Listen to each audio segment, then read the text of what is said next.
Douglas Ross has urged pro-UK voters to put Scotland on the road to recovery by stopping an SNP majority and the clear threat of another independence referendum.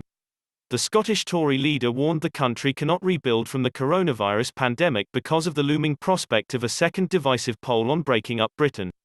Launching his party's Holyrood election manifesto in Glasgow, Mr. Ross appealed to people who have never voted Tory before to lend their ballots and derail Nicola Sturgeon's plans. He claimed Labour and the Lib Dems are too weak to stand up to Ms. Sturgeon's SNP as he asked for backing, in the national interest. The Tory manifesto set out plans for 15 major bills over the course of the next Scottish Parliament term on jobs, the economy, local services, health and climate change. Achieving full employment the number one priority for the next 5 years, the 58-page document said.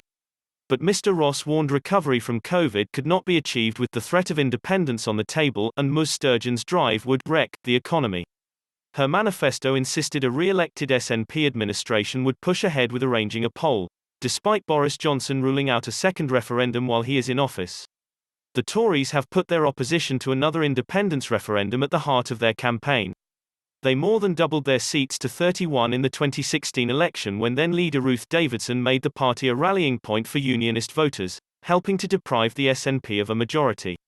We can prevent an SNP majority and win a Scottish Parliament working in our national interest. Mr. Ross said Scotland's place in the UK had already helped it through the COVID-19 pandemic, pointing to the furlough scheme and the vaccine programme, and said Conservatives would build on this. However, he said none of this would be possible if the next Parliament was focused on a new referendum, arguing that would be the height of recklessness.